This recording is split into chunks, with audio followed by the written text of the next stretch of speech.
ED कोई लिम्पियट mic नहीं जो चुपके से हमला कर दे। ईडी कोई ड्रोन नहीं जो अपनी मर्जी से हर जगह मारा चुकला दे।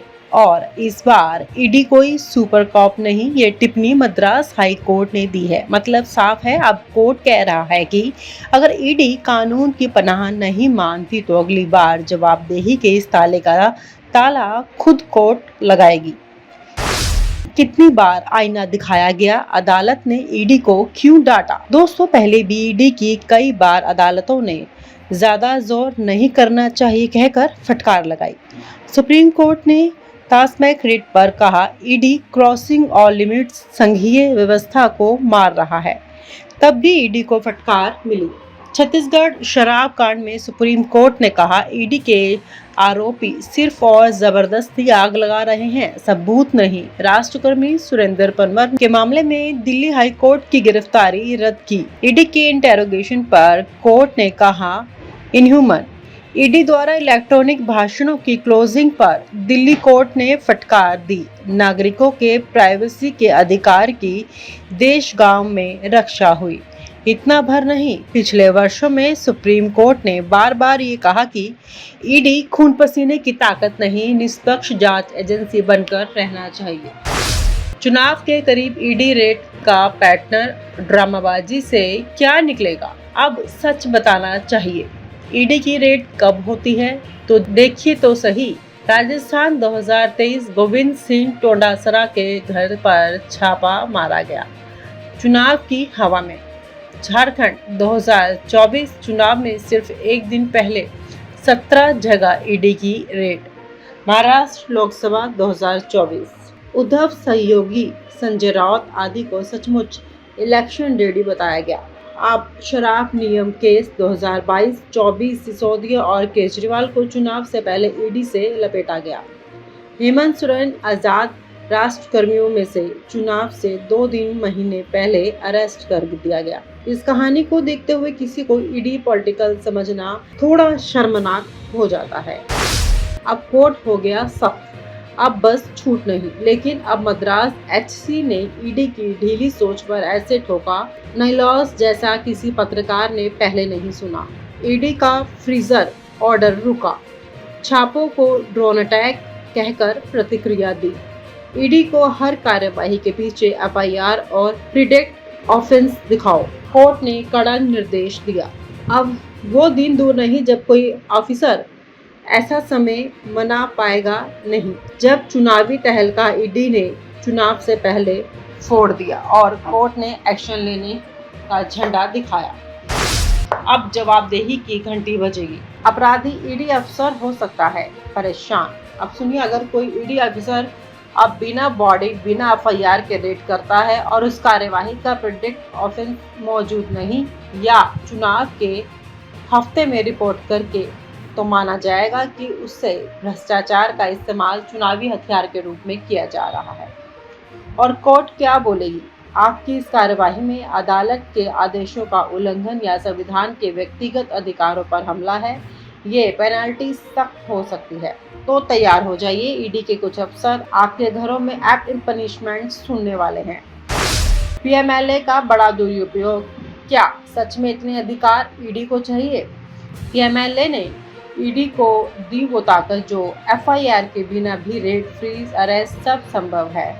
लेकिन अब कोर्ट कह रहा है एफआईआर और प्रिडिक्ट ऑफेंस जरूरी है। कस्टडी में लेने से पहले चार्जशीट हाजिर करनी होगी और फेडरल स्टेट बाउंड्रीज इनका उल्लंघन नहीं होना चाहिए। यदि इन्वेस्टिगेशन असंतुलित हो जाएगी तो अब जवाबदेही का आदान प्रदान शुरू हो जाएगा और ईडी अधिकारियों को भी कोर्ट में हाजिर होना पड़ेगा। मीडिया और ईडी टीआरपी का बॉलीवुड स्टाइल कपल। ईडी जब भी रेड करता है तो मीडिया इसे बनाता है बहुत बड़ा खुलासा। ईडी का छापा या पर 2 साल बाद अब दुनिया जानती है कि चार्जशीट कहाँ है, कोर्ट में क्या गया, आरोप साबित हुआ या नहीं हुआ। इन पर मीडिया अक्सर नहीं कवर करता क्योंकि टीआरपी का आलम यही है, हेडलाइंस, हाइप, आदर्श और निष्पक्ष रिपोर्टिंग। टाइप है सवाल पूछने का, क्या ईडी को भी जवाबदेही बनाना चाहिए?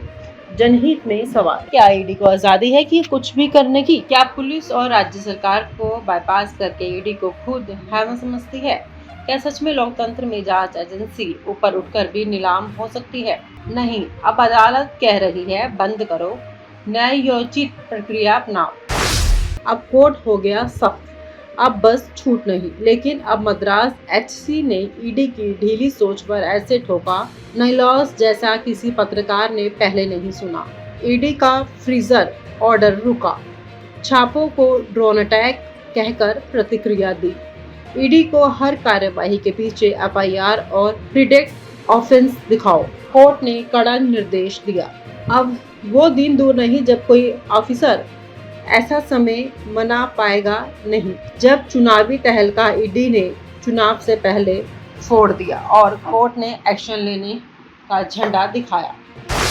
अब जवाबदेही की घंटी बजेगी। अपराधी ईडी अफसर हो सकता है परेशान। अब सुनिए, अगर कोई ईडी अफसर अब बिना बॉडी बिना एफआईआर के रेड करता है और उस कार्यवाही का प्रिडिक्ट ऑफेंस मौजूद नहीं या चुनाव के हफ्ते में रिपोर्ट करके, तो माना जाएगा कि उससे भ्रष्टाचार का इस्तेमाल चुनावी हथियार के रूप में किया जा रहा है। और कोर्ट क्या बोलेगी? आपकी इस कार्यवाही में अदालत के आदेशों का उल्लंघन या संविधान के व्यक्तिगत अधिकारों पर हमला है, ये पेनल्टी सख्त हो सकती है। तो तैयार हो जाइए, ईडी के कुछ अफसर आपके घरों में एक्ट पनिशमेंट सुनने वाले हैं। बदलाव की राह कैसे बन सकता है ईडी सुधार संरचना? यहाँ पर शुरुआत हो सकती है। पीएमएलए में एफआईआर और प्रिडिक्ट ऑफेंस की अनिवार्यता डाल दी जाए। ईडी द्वारा जारी फ्रीज रेट ऑर्डर्स को अदालत में चैलेंज संभव हो। मीडिया को चाहिए इन्वेस्टिगेटिव रिपोर्टिंग, सेंसेशनल नहीं। नागरिकों द्वारा ईडी की कार्यवाहियों को लीगल तरीके से चैलेंज करने का अधिकार मजबूत हो। मीडिया और ईडी टीआरपी का बॉलीवुड स्टाइल कपल। ईडी जब भी रेड करता है तो मीडिया इसे बनाता है बहुत बड़ा खुलासा। ईडी का छापा या पर 2 साल बाद अब दुनिया जानती है कि चार्जशीट कहाँ है, कोर्ट में क्या गया, आरोप साबित हुआ या नहीं हुआ। इन पर मीडिया अक्सर नहीं कवर करता क्योंकि टीआरपी का आलम यही है, हेडलाइंस, हाइप, आदर्श और निष्पक्ष रिपोर्टिंग। लोकतंत्र अब सच में टेस्ट पर है। मद्रास हाईकोर्ट ने ईडी को आईना दिखाया। सुप्रीम कोर्ट बार बार कह चुका है ईडी लिमिट में रहकर काम करे। अब वक्त है, हम स्पेक्टेटर नहीं कर सकते। ईडी की स्वतंत्रता कम नहीं, जवाबदेही बढ़नी चाहिए। लोकतंत्र में सवाल पूछने का अधिकार है, ये हमारा आखिरी संदेश है। ईडी अब या तो संविधान के दायरे में रहो या जवाबदेही बनो। और आप हमसे जुड़े रहने के लिए सब्सक्राइब करें YouTube पर, फॉलो करें Twitter पर और लाइक करें Facebook पर। और ज्यादा जानकारी के लिए आपको टाइप करना होगा सिर्फ न्यूज़ नशा।